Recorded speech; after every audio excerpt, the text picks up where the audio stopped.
Welcome to Digital Marketing for Contractors, a podcast for home improvement contractors to help you crush your lead goals and take your business to the next level. Join us each episode as we give you powerful insights and practical tips on the best digital marketing strategies to help you grow your home improvement business. Let's get started. Hello and welcome to Digital Marketing for Contractors. This podcast is brought to you by Fat Cat Strategies.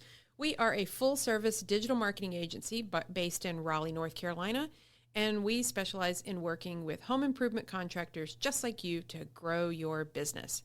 Today, I have Caitlin Noble with me, and I just realized I forgot to introduce myself.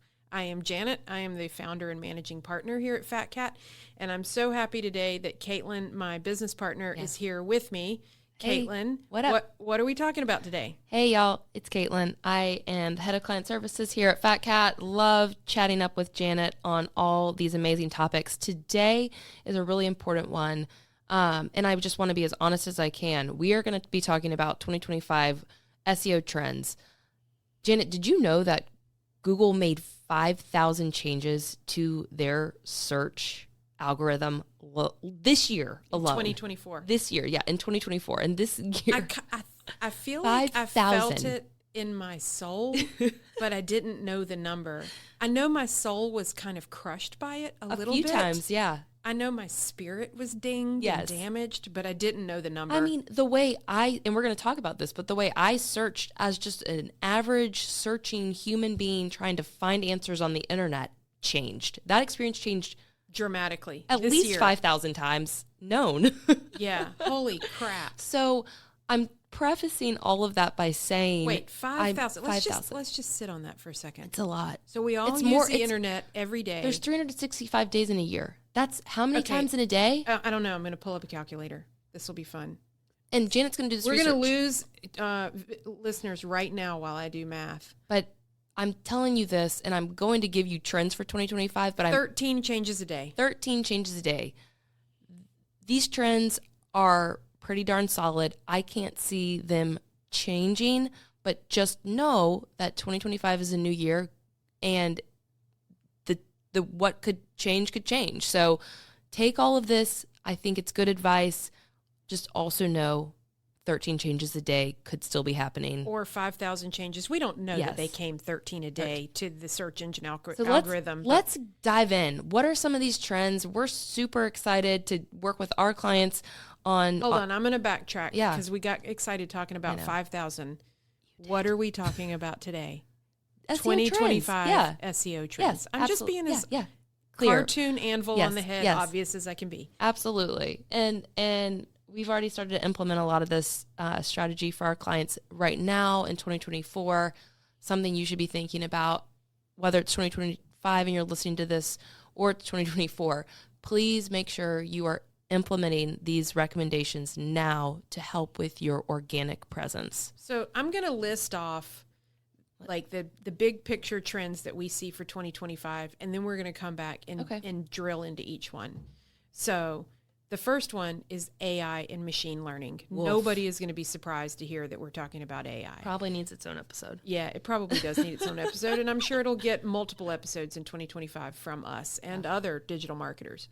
So trend number 1, AI and machine learning. Trend number 2, experience and engagement-based ratings. Yeah. Trend number 3, EAT. We call it EAT. What is EAT? It's an acronym that stands for experience, expertise, authoritativeness, and trustworthiness. So it's spelled EEAT. Experience. Yes. So what is the user experience? And that's going to feed into how your website ranks for that search. So AI, experience and engagement, EAT, voice search, which is nothing new but better, video search, local, those near me searches, and content quality over quantity. Also not new, but very important to talk about. Should we tackle these in that order, should we skip around? Let's do it. Well, you know us. We'll probably skip around anyways. Don't get too ambitious. All right. Let's dive right on in. Let's rip that Band-Aid off. What have we seen in terms of how AI has impacted just old school search engine optimization? You want your company's website to show up when people search for things. What has AI's impact been on that this year. I mean, and whether we're talking about impact or what to just expect for 2025 too, because this is a trend. I guess the trend is AI is not going away. Yes. And I think if I could, a quick story in terms of what you're talking about currently, what's happening search-wise. Yeah, where are we now and where are we going? Right. I mean, literally yesterday, I broke my phone in a way that I won't even go into detail about. But we used, the person who I was with, we used ChatGPT on his phone to figure out the steps to unlock my phone. We didn't even go to Google. We went straight to ChatGPT and described with words. Can we please tell everybody what you did to your phone? I'm going to tell them. Caitlin was driving and did something to her phone. I was trying to leave a voice note to myself. Okay. Trying to leave a voice note. Not text, because that's not safe. While she was driving, and you turned on some feature for the blind. Correct. On your phone. So anybody who's visually impaired and you didn't know it, iPhones are made for you. And I found that feature yesterday. Accidentally. And I used ChatGPT in those steps to unlock it. We didn't even go to Google. I just think that's something to note, and that's not going to change. I think people are going to continue to use services like ChatGPT to get answers to complex problems. Oh my gosh, yes. Right. Those problems could be, how do I replace my windows? Right. How do I replace my roof? Right. I mean, is your website going to be providing content to that learning machine that is AI? The AI-driven search. That's just a trend that's not going away. And I 1,000% want to keep talking about it in a separate episode. Yeah. And, again, we're being vulnerable and transparent. I mean, we have an agency built on helping our clients show up in search. Right. And what we're seeing is the population, U.S. citizens are moving away from what we've called, quote unquote, search to solve their problems. And they're asking AI algorithms instead. Yeah. So what does that mean? If you searched on how do I unlock my phone, or how to make my phone where it's not for blind people configured for a blind person, you didn't do a Google search. You did a ChatGPT search. And spoiler alert, my phone got fixed instantly through those steps. I didn't have to go anywhere else to get any more information. We followed that prompt and it unlocked my phone. So this is, and I know we're talking about SEO trends for 2025. I'm going to throw out there that one of the SEO trends for 2025 is to diversify your marketing so that, if you've been doing really, really well with SEO, you might need to have some different channels in there. In an earlier episode, we talked about offline things that you could do. Right. So, I mean, I'm just being as honest as I can be. Things are changing so fast on the internet. The tactics that we have used, we know they're going to keep changing in 2025. We're going to optimize them to the absolute best of our ability. Mm-hmm. But if the overall volume of searches is going down on Google because people are using other tools, exactly. What I think is going to happen is the competition for that is going to get even more fierce. It should. Think about it. I mean, if there's just a number, I'm going to make up a number. If there's 4 million searches a day on a given topic, and some portion of those go to ChatGPT instead, and now there's 3 million a day, right? Then the competition to show up for those searches is going to be even more intense, expensive, etc. So, I mean, I guess we said we weren't going to bounce, but let's bounce because we're talking about AI and using AI as a option for search and keeping your content on your website, to feed that AI machine. Other places you search with your voice. I mean, this hasn't changed. This has been something that's been going on for quite some time. This is number 4. I'm pointing to Janet. So, voice search. So that's that you see that trend growing in 2025. Growing, absolutely, and making sure your site's optimized for voice search. I mean, what do you mean by optimizing your site for voice search? Yeah, that's actually really good. I mean, we're going to talk to you in a second about some of that content that that EAT content, which is going to be authoritative. So, is your site able to answer questions? Does the content on your site, is it figuratively and literally, is the content formatted in such a way that it's the answer to a question. Like what do you use? I mean, I've got Alexa, I've got Siri. Do you use your voice to search for things? I'm old. I forget. Okay, well, I'm in my early 30s. And so, I mean, I'm shouting out like in the middle of chaos, Alexa, can my baby taste a lemon? You know, and she gave me an answer. I mean, like day to day, like questions, like, you know, Alexa, I want to know the weather. I want to know this. Like, that is just something that I think, you know I talked about lemons and babies, but I can see where voice search is going to become even more important. Like I think right now Google has an option on your phone if you're searching on Google to just use a microphone. To search. Yeah, so talk about that. Yeah. Yeah, so just like we all, or at least we should be doing more text-to-speech recognition when you're texting and driving. Correct. Let's all admit that or we do it. Lock your phone and shut it down. Or turn it into a phone for the blind. But that little microphone button, you can use it to search. Yeah. Here's how I use it. Again, I'm going to play the old person in the room. Perfect. In the morning, every morning, I drink my coffee, I sit on the couch, I eat my oatmeal, and I surf the internet. Because my hands are busy with my coffee and my oatmeal. Stop. I do. I will search YouTube with voice searches on my iPad. Okay, hold on, wait. You just touched another one, but like let's pull it all together. Yeah, video. So, video is a trend for 2025. So you are using your voice to search YouTube. Yes. For like how to whatever. No. Okay, yes, how does that work? So you are visually looking at the screen. Yeah. It's on your lap. But in the search bar, instead of taking your hands and typing the search, there's a little microphone icon. Yeah. So if you are searching on something on YouTube, okay, you just say it out loud. It's a voice search, but I think your example of a voice search is you're in your kitchen and you've got this chaos. Alexa device. Correct. I am saying there's a different kind of voice search where you are still visually engaged with your device. Yes.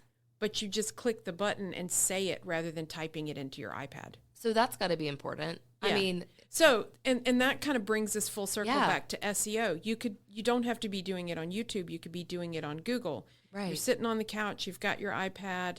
You've either got coffee or you got a beer, whatever you're doing. You don't want to sit and type it. You do a voice search. Then the search results need to be tailored and targeting the answer to a question. So if we're talking about SEO trends for 2025, your content should be formed more like the answer to a what or a how question. What do I do to blah, blah, blah, blah, blah? How do I da-da-da-da-da-da-da? When would I replace my roof? When should I? How long will windows last? Exactly. How can I decrease my heating bill? And I guarantee if you, to Janet's point, used your voice or typed that into YouTube to search on any of those questions, you're probably going to get answers. You're going to get answers. And what we're saying is if you can target your content to answer those questions. Which brings us to eat. Yes. And that brings us to trend number 3 on our list on here. Our list. We are bouncing, but this all does work together. So on that tone, thinking about how people are searching with their voice, they want questions. They're searching with their voice and they're asking questions. Correct. They want those answers, and we know that AI is nothing but a system that is supposed to be providing authoritative answers based on other sources, other websites. So what on your website is building EAT? So experience, expertise, authoritativeness, and trustworthy. That's the acronym EAT. EAT. This is content throughout your site that is going to be showing that you have experience, you're an expert, it's authoritative, and it builds trust. So things like... I've got a good example. Yeah, go for it. So we have a roofing contractor in the Midwest, and the owners are super passionate about... they're passionate about their industry. They're passionate about sharing knowledge with their community. Mm-hmm. And this summer, we did a series of video interviews where we asked the owners questions that we saw had high search volume. You know, will insurance pay for my roof replacement? How much will insurance pay for a roof replacement? So this is a roofing contractor, and a lot of the questions that people have are around insurance and roofing. Right. And so what we did was we did a series of video interviews with the owners where they talked about specific things that they knew about hail damage, wind damage, the age of shingles, what does an insurance inspector do when they come to your house?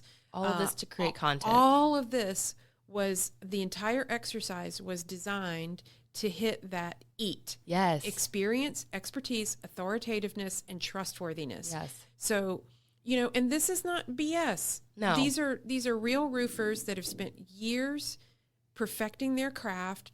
They work with insurance adjusters. They know the regulations in their state. Their state regulations are different from the neighboring state's regulations. Yeah. And they have authoritative expertise content to share.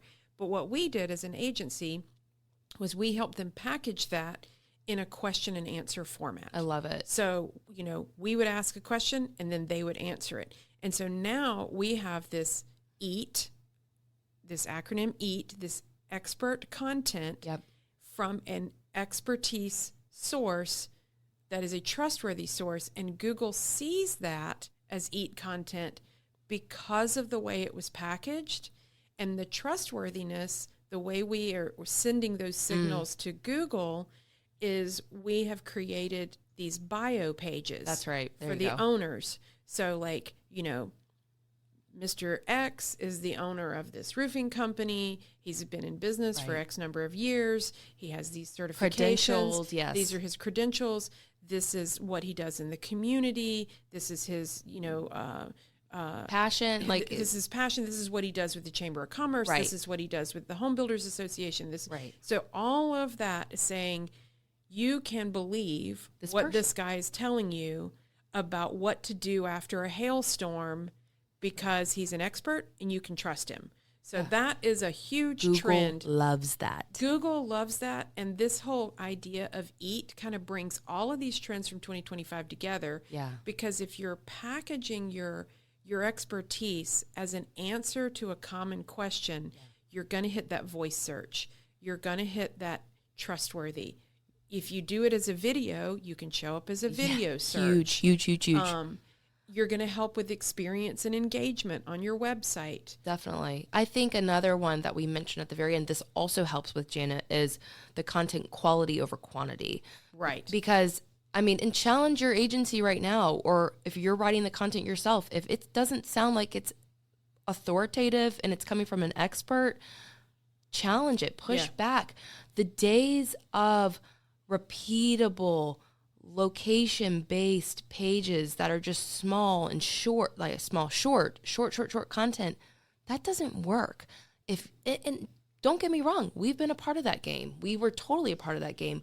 But what we are doing now and what you should be doing is taking all of those mini pages that are maybe 300 words. I'm going to interrupt you. Please. Because I think we can get into a trap where we use like internal language.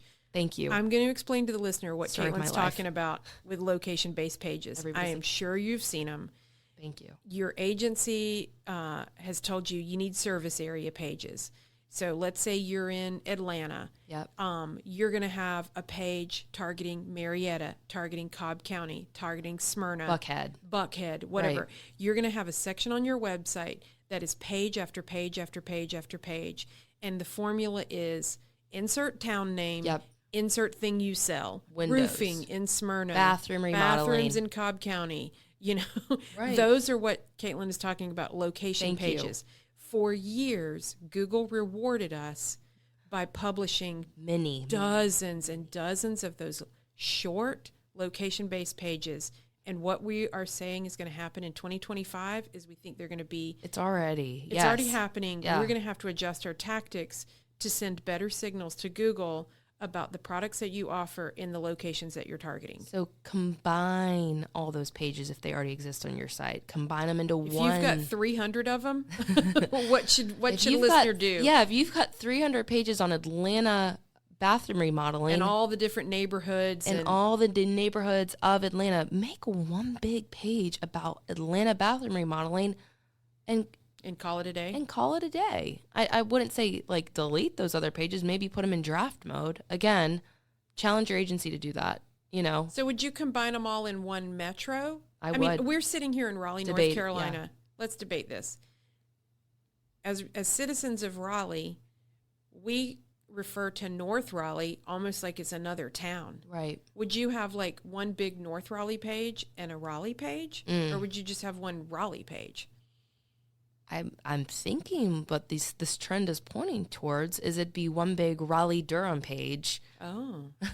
So you'd suck in the next town. Maybe, yeah. All right, I'm going to go back to being vulnerable. The reason that we don't exactly know the answer to this question is because Google unleashed 5,000 changes last year. 13 a day. At least 13 a day. We don't know. There's going to be at least another 5,000 changes next year, and we're rolling with the punches. And so I love that. And so on the topic of location, which is important, whether it's written on 300 pages on your website about Atlanta or one page, your Google business profile is not going away as far as we know. Right.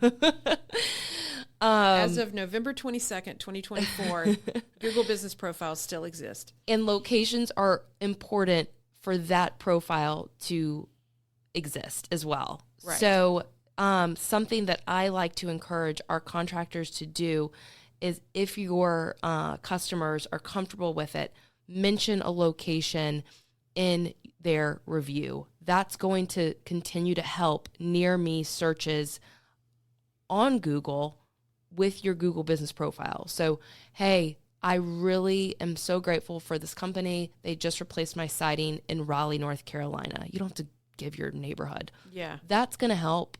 So continue to ask for locations in reviews. On the profile side of things, the trend is pointing that using those types of locations in reviews is going to help. So I said it 3 times. So the takeaway, if you're driving around and you're listening to this, if you already have a process in place whereby you ask the projects that have just wrapped up, you're asking the homeowners to give you a review. You know, what we've seen work the best is the project manager is standing in the home and encouraging Mr. and Mrs. Homeowner to give a review right there on the spot. Yes. Just give them a little bit of an encouragement to mention specifically the product installed and the town name. And so to reiterate this, it'd be like, hey, we loved the experience with XYZ company. They installed the James Hardie Arctic White siding in Apex, North Carolina. So there in your Google business post, now you have a review mentioning James Hardie, Arctic White, and Cary, North Carolina, or Apex, North Carolina. That's gold right there. Money. So I guess 2 things we can definitely say for sure. I keep getting reviews, and those reviews are going to make an impact on your search result unless Google surprises us between now and whenever we can't predict. The last thing, I think number 2, I think it's just totally off, like different from what we've been talking about. Okay, let's talk about it. What is it? So we've been talking about how to build your content around, answering questions and authoritative and what the search engines are going to want. This is one thing in terms of SEO trends that has nothing to really do with content, but more along the lines of how your website's performing and the user experience.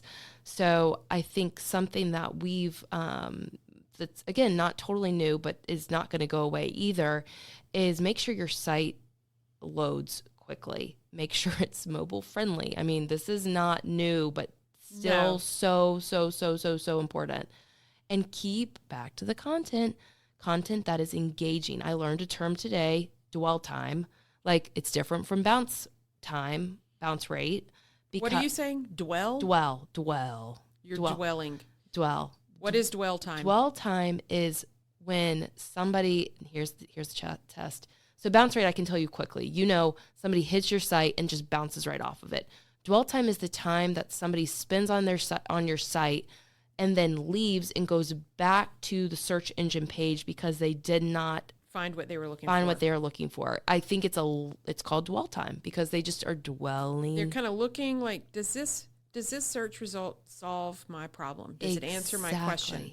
Exactly. So a bounce would be an immediate rejection. Nope, I'm in the wrong place. Yes. Dwell is, I think I'm maybe in the right place. I'm going to look around a little bit. Yeah. And then finally you're like, nope, this is not helpful. And you go back to the list of search results. No, this didn't answer my question about how to replace my windows. Right. Or how much it costs. Or, how much will it cost to replace my windows? That's the topic. Yes, that's ever. So experience and engagement based rankings, that's going to be huge. So yes, your keywords are still going to be important and be valued on that Google scale in terms of 1 to 1,000, but something that's going to part of that algorithm to keep your keywords in that top spot is if they match a website that has solid user engagement. So what can listeners do about that? I mean, these are kind of these amorphous, they are nebulous terms, user experience. You know what? I think one takeaway, I mean, there's some free tools online where you can do a page load speed test. Yes. If your page takes forever to load, you are not hitting that experience score. Yep. That'd be my first and foremost. Like, check your phone. Is your page load slow to load? What did I just say? Slowed. I made up a word. Is your website too slow to load? Yes. And how does it perform on mobile devices? Yeah. Those are things that you can go online, and there are free tools, browser testing tools, and page speed tests that you could do. And that'd be like an easy win. Yeah. If you find something like that to fix, engage with somebody to fix it. Talk to whoever built your website. If you're doing it in-house, if you did it yourself, talk to your agency. So those were all trends. They're unfortunately not groundbreaking, but they're still important. I think AI is groundbreaking. AI is still groundbreaking. Bonus content, things to avoid, we can follow up with. But it supports, what we've been talking about the whole time in terms of the types of content you want. Don't stuff your pages with keywords. Don't ignore your core web vitals. Don't, please stop allowing low quality backlinks onto your site. What is a backlink? No, I know what it is, but we should not assume that listeners know what a backlink is. And I laughed so I could breathe for a second. Backlinks are links that are bringing people from a separate site onto your site. So they've got your site is linked onto another person's site. Yes. And so for years, there was a game where agencies like ours would get as many backlinks from as many websites as we possibly could. Stop doing that. Yeah. I mean, a backlink from a really high quality site is amazing. A backlink from a garbage site is bad. Okay, so we talked a long time, y'all. Yeah. So trends for 2025, we'll wrap this up and put a bow on it. AI is here. It ain't going anywhere. Nope. It's going to shape how search works in 2025. Yep. We have some ideas what that looks like. And how to make the content around it. Yeah, and how to make the content around that. But next year is going to be really interesting. So AI, you've got to make sure that your website offers a good experience. That is a trend that is more and more important. This EAT content, expertise, authoritativeness, trustworthiness, optimize for voice search. That just means craft your content as if it's answering a question. No matter where you're asking it. No matter where they're asking it. Video and visual search, these local near me searches, and emphasize quality over quantity. And then the things to avoid, I think, really go in line with that. Absolutely. Quality over quantity. Keyword stuffing and low quality backlinks. Just don't do it. They're so dead. They're out of fashion. Okay, that brings us to the end of another episode of Digital Marketing for Contractors. We'd love to hear from you. If you feel like you would like another opinion on what you're doing with your online marketing, you can visit us at fatcatstrategies.com. Check out our blog and check out some of our downloadable resources. Thanks again. Thanks, y'all. Digital Marketing for Contractors is created by Fat Cat Strategies. For more information, visit fatcatstrategies.com.